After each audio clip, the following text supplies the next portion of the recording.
ìsàlẹ̀ Èkó ibẹ̀ ṣá lórísun ìsàlẹ̀ Èkó àwa ló ní wọ́n. ọmọ Èkó ará Èkó kẹ́rìíre mú dé. First of all, you need to know them for your own life, because you got to know that there are differences in intelligence. It's really important. If you go into a job and you're not smart enough for that job, you're going to have one bloody miserable time. And you're going to make life wretched for the people around you because you won't be able to handle the position. And as you climb hierarchies of competence, the demand on fluid intelligence increases. And so, unless you want to fail, you don't put yourself in over your head. Well, what's over your head? Well, that's a tricky thing to figure out. I mean, you have to figure that out with intelligence, you have to figure it out with conscientiousness, you have to figure it out with creativity, you have to figure out with stress tolerance, with agreeableness, because you want to go into a cooperative environment and not a competitive one if you're agreeable, and with neuroticism, you probably want to keep the stress level of your job relatively low, because those are all places that you can break down. And most people have at least one significant weakness in their intelligence personality makeup, and you got to be careful not to place yourself in a position where that's going to be a fatal flaw. But what you really want to do, as far as I can tell, if you want to maximize your chances for both success and let's say well-being, is you want to find a strata of occupation in which you would have an intelligence that would put you in the upper quartile. That's perfect. Then you're a big fish in a small pond. And you don't want to be the stupidest guy in the room. It's a bloody rough place to be. So, and you probably don't want to be the smartest guy in the room either, because what that probably means is you should be in a different room, right? You should look at a place where, if you're right at the top, you've mastered it. It's time to go somewhere where you're a little lower so that you've got something to climb up for. So, and if you're not hyper-conscientious, for example, you're probably not going to want a job that you have to work 70 hours a week at, because you're just not wired up that way. You'd rather have some leisure, and like, more power to you. If that's how you're wired up, there's nothing wrong with having some leisure. But if you're someone who can't stand sitting around doing nothing ever, then maybe you can go into a job that's going to require you to work 75 hours a week. And almost all jobs that are at the top of complex dominance hierarchies require very high intelligence and insane levels of conscientiousness, as well, generally speaking, as pretty damn high levels of stress tolerance. You know, because that can knock you out too, because there's going to be sharp fluctuations in your career, generally speaking, at the higher levels of a structure, and you have to make very complicated decisions, often with very short time horizons. So you have to decide if that's what you want.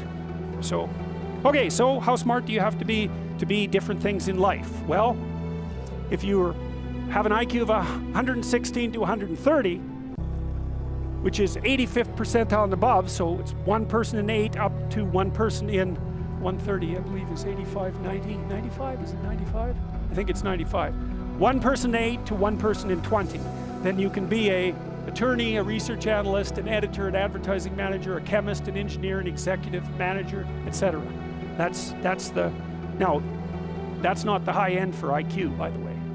You know, that it can go up, well, it can go up indefinitely, although there's fewer and fewer people as it goes up. So if you want to be the best at what you're doing, bar none, then having an IQ of above 145 is a necessity, and maybe you're pushing 160 in some situations, and maybe that's making you one person in 10,000 or even one person in 100,000.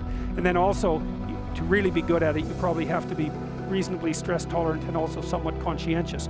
So, you know, people, you think, well, why is it that smart people are at the top of dominance hierarchies? And the answer to that, in part, is because they get there first, right? I mean, everything's a race, roughly speaking. And the faster you are, the more likely you are to be at the forefront of the pack. And intelligence, in large part, is speed. That's not all of it is.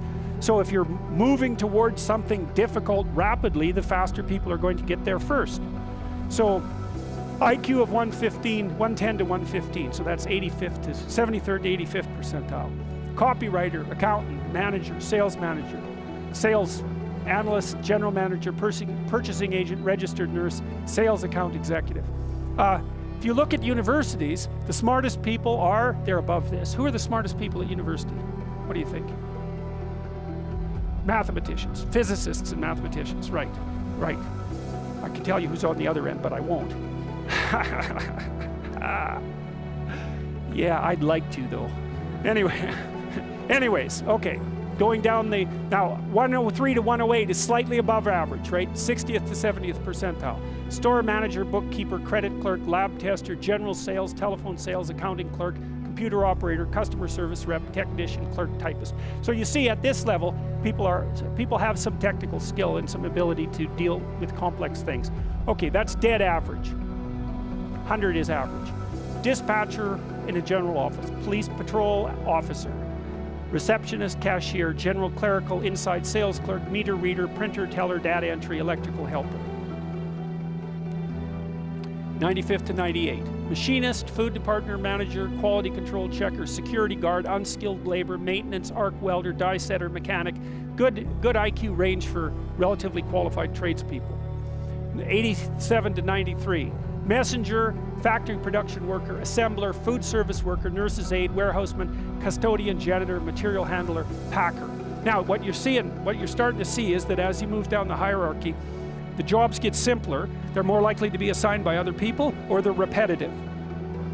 Because what IQ predicts to some degree is how rapidly you can learn something, but once you've learned it, it doesn't predict necessarily how well you do at it. And so the more repetitive jobs people with lower IQs are more suited to more repetitive jobs. Under 87, is there something? Well, no. Right. That's a big problem. And it's something our society has not addressed at all. Jobs for people with IQs of less than 85 are very, very rare. So what the hell are those people supposed to do? It's 15% of the population. What are they supposed to do? Well, we better figure it out, because one of the things that's happening too is that as the high IQ tech geeks get a hold of the world, the demand for cognitive power is increasing, not decreasing, right? You want to be a teller? Well, you know, those checkout machines, they're not so simple.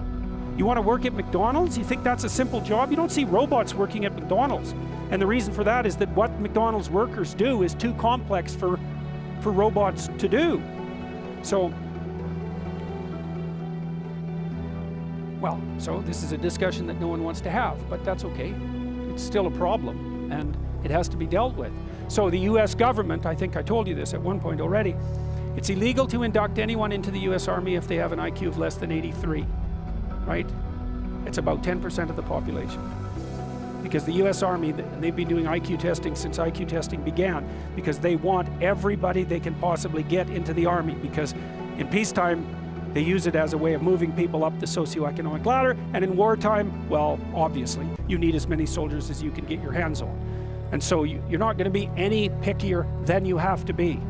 So when the US Army says it's illegal to induct anybody into the armed forces if they have an IQ of less than 83, then you know that they've done it for absolute necessity, right? And when people have made a finding that contradicts what they want to hear, and they're doing it out of absolute necessity, you can be reasonably true that it's one of those facts that just won't bloody well go away.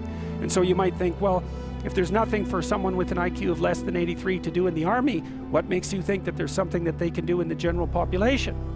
And then the issue is, you know, because the conservatives will say, well, they should just work harder. It's like, sorry, that ain't gonna fly. And the liberals will say, well, there's no difference between people anyhow, and you can just train people to do everything, and that's wrong. So they're both wrong, and they're seriously wrong. And the fact that neither side of the political perspective will take a good, cold, hard look at this problem means that we're going to increasingly have a structural problem in our societies, because we're complexifying everything so rapidly that you can't find employment increasingly unless you're intelligent. You guys are really going to face this, you know. Lawyers are disappearing like mad. And the reason for that is, you can look it up online. Increasingly, you can do things yourself if you're smart. And so, like, the working class people have been wiped out pretty nicely over the last 30 years by automation and various other things. It's the low end of the white collar class that's coming up next. So I'm not saying that lawyers are in the low end, but low end lawyers are in the low end of the white collar class. So there's still going to be plenty of positions for people who are creative and fast on their feet and super smart. In fact, those people are going to have all the money, and that's already happening to a great degree.